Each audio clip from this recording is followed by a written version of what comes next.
जय श्री कृष्णा। राधे राधे। आज आप लोग सुनेंगे गुरुवार व्रत की कथा। एक बार प्रेम से बोलिए, भगवान विष्णु की जय हो। भारतवर्ष में एक प्रतापी और दानी राजा राज्य करता था। वह नित्य गरीबों और ब्राह्मणों की सहायता करता था। यह बात उनकी रानी को अच्छी नहीं लगती थी। वह ना ही गरीबों को दान देती थी, ना ही भगवान का पूजन करती थी, और राजा को भी दान देने से मना किया करती थी। एक दिन राजा शिकार खेलने वन को गए हुए थे, तो रानी महल में अकेली थी। उसी समय बृहस्पति देव साधु वेश में राजा के महल में भिक्षा के लिए गए और भिक्षा मांगे। रानी ने भिक्षा देने से इनकार किया और कहा कि हे साधु महाराज, मैं तो दान पुण्य से तंग आ गई हूँ। मेरा पति सारा धन लुटाते रहते हैं। मेरी इच्छा है कि हमारा धन नष्ट हो जाए, फिर न रहेगा बांस न बाजेगी बांसुरी।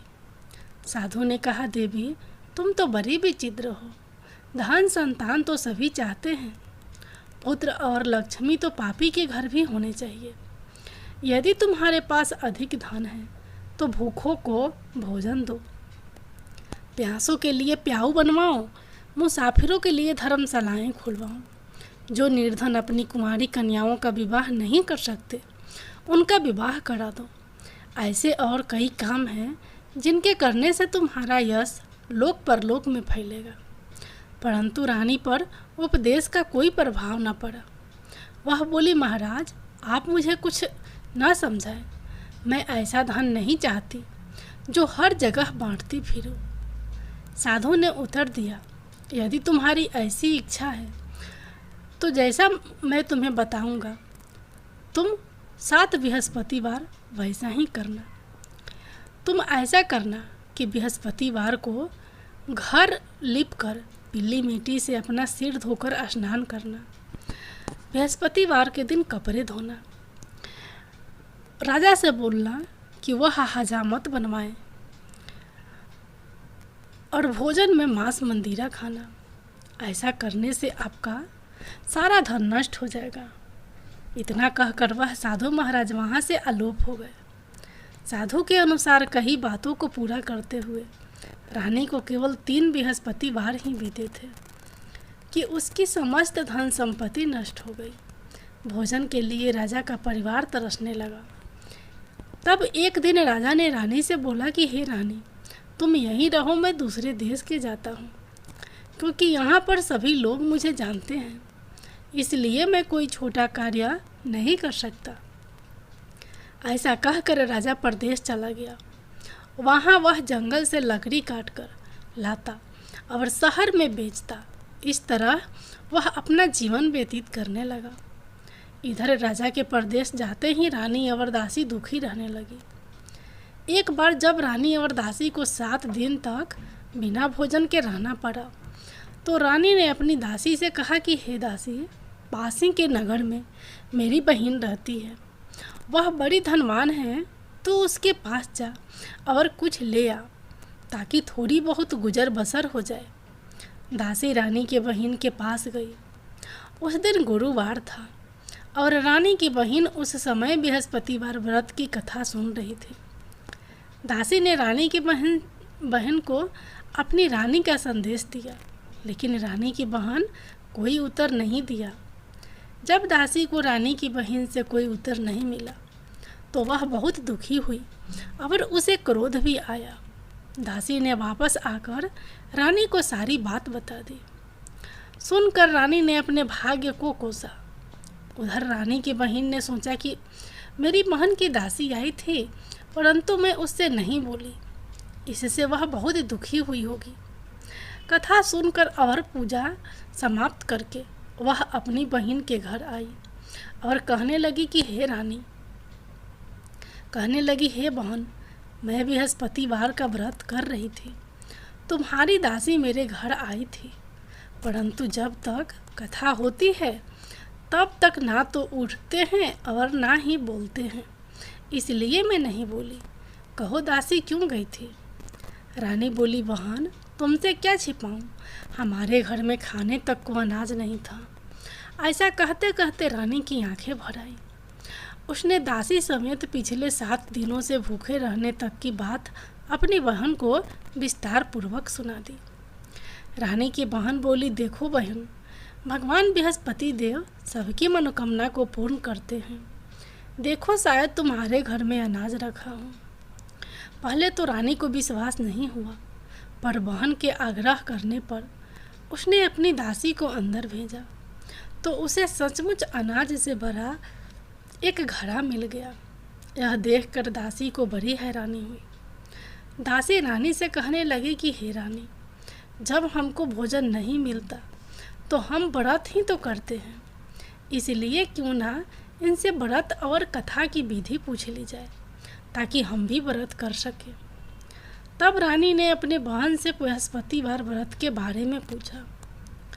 उसकी बहन ने बताया, बृहस्पतिवार के व्रत में चने की दाल और मुनाका से विष्णु भगवान का केले की जड़ में पूजन करें तथा दीपक जलाएं, व्रत कथा सुने और पीला भोजन ही करें।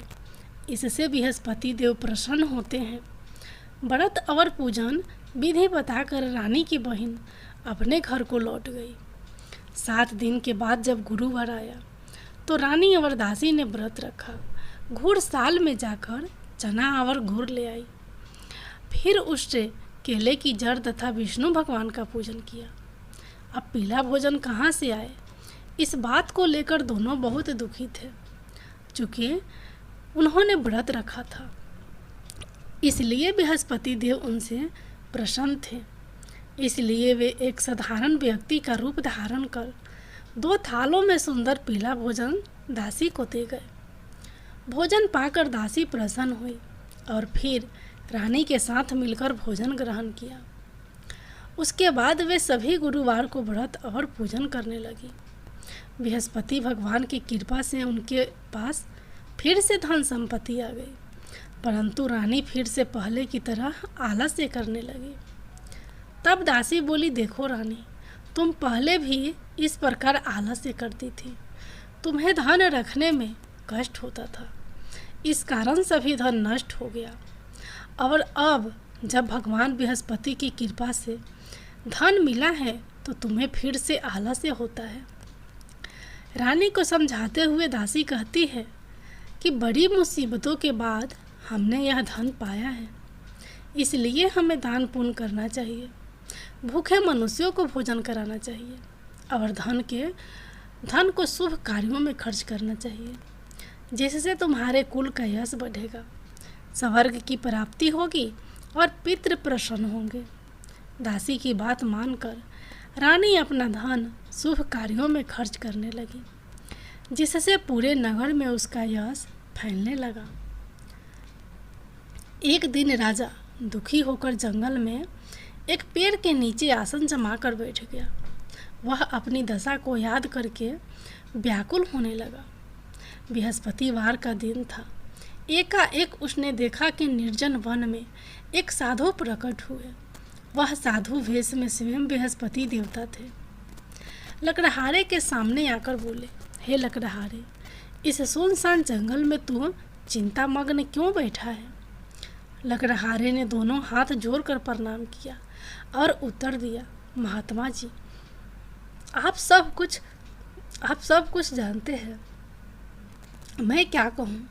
यह कहकर रोने लगा और साधु को अपनी आत्मकथा सुनाई।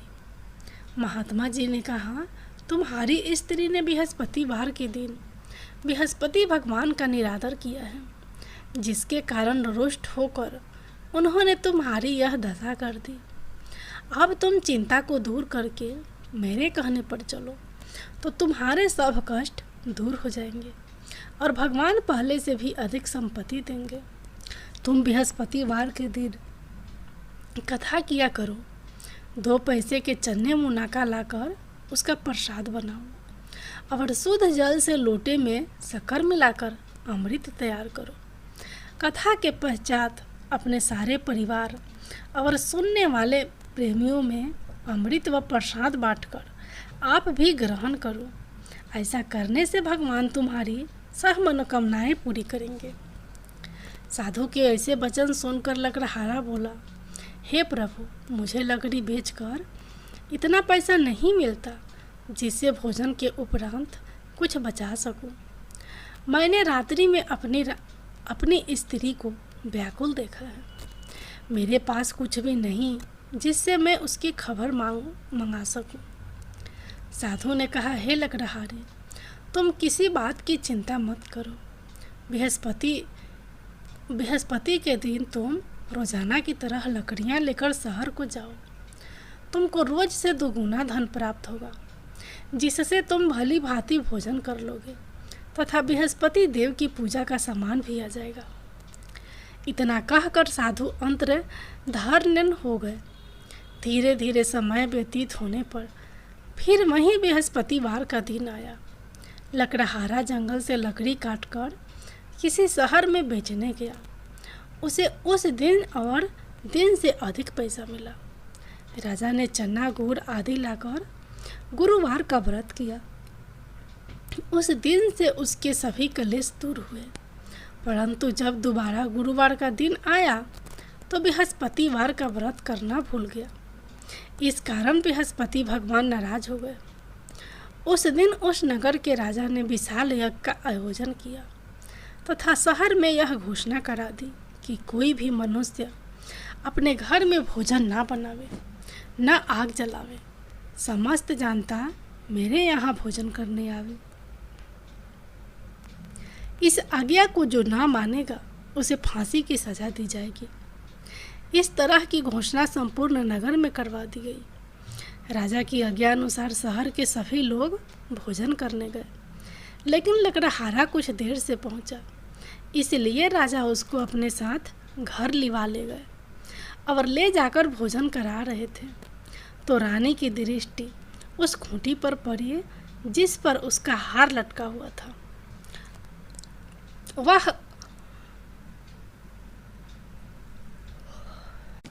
वहां पर दिखाई नहीं दिया। रानी ने निश्चय किया कि मेरा हार इस मनुष्य ने चुरा लिया है। उसी समय सिपाहियों को बुलाकर उसको कारागार में डलवा दिया। जब लकड़हारा कारागार में पड़ गया और बहुत दुखी होकर विचार करने लगा कि न जाने कौन से पूर्व जन्म के कर्म से मुझे यह दुख प्राप्त हुआ है, और उसी साधु को याद करने लगा जो कि जंगल में मिला था। उसी समय तत्काल बृहस्पति देव साधु के रूप में प्रकट हुए और उसकी दशा को देखकर कहने लगे, अरे मूर्ख, तूने बृहस्पति देव की कथा नहीं करी, इस कारण तुझे दुख प्राप्त हुआ है। अब चिंता मत कर। बृहस्पतिवार के दिन कारागार के दरवाजे पर 4 पैसे पड़े मिलेंगे, उनसे तो बृहस्पति देव की पूजा करना, तेरे सभी कष्ट दूर हो जाएंगे। बृहस्पति के दिन उसे 4 पैसे मिले। लकड़हारे ने कथा कही। उसी रात्रि को बृहस्पति देव ने उस नगर के राजा को सपने में कहा, हे राजा, तुमने जिस आदमी को कारागार में बंद कर दिया है वह निर्दोष है, वह राजा है, उसे छोड़ देना। रानी का हार उसी खूंटी पर लटका है। अगर तू ऐसा नहीं करेगा तो मैं तेरे राज्य को नष्ट कर दूंगा। इस तरह रात्रि के सपने को देखकर राजा प्रातः काल उठा और खूंटी पर हार देखकर लकड़हारे को बुलाकर क्षमा मांगी तथा लकड़हारे को योग्य सुंदर वस्त्र आभूषण देकर विदा कर दिया। बृहस्पति देव की आज्ञा अनुसार लकड़हारा अपने नगर को चल दिया। राजा जब अपने नगर के निकट पहुंचा तो उसे बड़ा आश्चर्य हुआ। नगर में पहले से अधिक बाग, तालाब, कुएं तथा बहुत सी धर्मशाला, मंदिर बन गई। राजा ने पूछा कि यह किसका बाग और धर्मशाला है। तब नगर के लोग कहने लगे कि यह सब रानी और दासी के है। तो राजा को आश्चर्य हुआ और गुस्सा भी आया। जब रानी ने यह खबर सुनी कि राजा आ रहे हैं तो उन्होंने दासी से कहा कि हे दासी, देख, राजा हमको कितनी बुरी हालत में छोड़ गए थे। हमारी ऐसी हालत देखकर वह लौट न जाए, इसलिए तू दरवाजे पर खड़ी हो जा। रानी की आज्ञा अनुसार दासी दरवाजे पर खड़ी हो गई। राजा आए तो उन्हें अपने साथ लिवा लाई। तब राजा ने क्रोध करके अपनी रानी से पूछा कि यह धन तुम्हें कैसे प्राप्त हुआ है। तब उन्होंने कहा, हमें यह धन बृहस्पति देव के इस व्रत के प्रभाव से प्राप्त हुआ है। राजा ने निश्चय किया कि 7 रोज बाद तो सभी बृहस्पति देव का पूजन करते हैं, परंतु मैं प्रतिदिन दिन में 3 बार कहानी तथा रोज व्रत किया करूँगा। अब हर समय राजा के दुपट्टे में चने की दाल बंधी रहती तथा दिन में 3 बार कहानी कहता। एक रोज राजा ने विचार किया कि चलो अपनी बहन के यहाँ हो आवे। इस तरह निश्चय कर राजा घोड़े पर सवार हो अपनी बहन के यहाँ चलने लगा। मार्ग में उसने देखा कि कुछ आदमी एक मुर्दे के लिए जा रहे हैं। उन्हें रोक कर राजा कहने लगा, अरे भाइयों, मेरी बृहस्पति देव की कथा सुन लो। वे बोले, लो, हमारा तो आदमी मर गया है, इसको अपनी कथा की पड़ी है। परंतु कुछ आदमी बोले, अच्छा कहो, हम तुम्हारी कथा भी सुनेंगे। राजा ने दाल निकाली और जब कथा आधी हुई थी कि मुर्दा हिलने लग गया, और जब कथा समाप्त हो गई तो राम राम करके मनुष्य उठकर खड़ा हो गया। आगे मार्ग में उसे एक किसान खेत में हल चलाता मिला। राजा ने उसे देख और उससे बोले, अरे भैया, तुम मेरी बृहस्पतिवार की कथा सुन लो। किसान बोला, जब तक मैं तेरी कथा सुनूंगा तब तक 4 हरैया जोत लूँगा, जा अपनी कथा किसी और को सुनाना। इस तरह राजा आगे चलने लगा। राजा के हटते ही बैल पछाड़ खाकर गिर गए तथा किसान के पेट में बड़ी जोर से दर्द होने लगा। उस समय उसकी माँ रोटी लेकर आई। उसने जब यह देखा तो अपने पुत्र से सब हाल पूछा और बेटे ने सभी हाल कह दिया। तो बुढ़िया दौड़ी दौड़ी उस घुड़सवार के पास गई और उससे बोली कि मैं तेरी कथा सुनूंगी, तू अपनी कथा मेरे खेत पर चलकर ही कहना। राजा ने बुढ़िया के खेत पर जाकर कथा कही, जिसके सुनते ही वह बैल उठकर खड़े हुए तथा किसान के पेट का दर्द भी बंद हो गया। राजा अपनी बहन के घर पहुंचा। बहन ने भाई की खूब मेहमानी की। दूसरे रोज प्रातःकाल राजा जगा तो वह देखने लगा कि सब लोग भोजन कर रहे हैं। राजा ने अपनी बहन से कहा, ऐसा कोई मनुष्य है जिसने भोजन नहीं किया हो, तो मेरी बृहस्पतिवार की कथा सुन ले।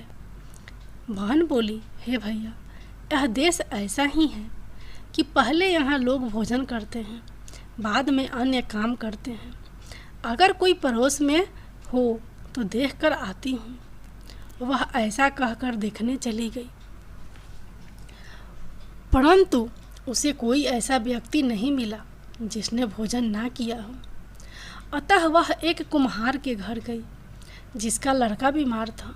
उसे मालूम हुआ कि उनके यहाँ 3 रोज से किसी ने भोजन नहीं किया है। रानी ने अपने भाई की कथा सुनने के लिए कुम्हार से कहा। वह तैयार हो गया। राजा ने जाकर बृहस्पतिवार की कथा कही, जिसको सुनकर उसका लड़का ठीक हो गया। अब तो राजा की प्रशंसा होने लगी। एक रोज राजा ने अपनी बहन से कहा कि हे बहन, हम अपने घर को जाएंगे, तुम भी तैयार हो जाओ। राजा की बहन ने अपनी सास ने कहा चली जा, परंतु अपने लड़कों को मत ले जाना, क्योंकि तेरे भाई के कोई औलाद नहीं है। बहन ने अपने भैया से कहा, हे भैया, मैं तो चलूँगी पर कोई बालक नहीं जाएगा। राजा बोला, जब कोई बालक नहीं चलेगा तब तुम ही क्या करोगी जाकर। बड़े दुखी मन से राजा अपने नगर को लौट आया। राजा ने अपनी रानी से कहा, हम निसंतान हैं, हमारा मुंह देखने का धर्म नहीं है और कुछ भोजन नहीं किया। रानी बोली, हे प्रभु, बृहस्पति देव ने हमें सब कुछ दिया है, वह हमें औलाद अवश्य देंगे।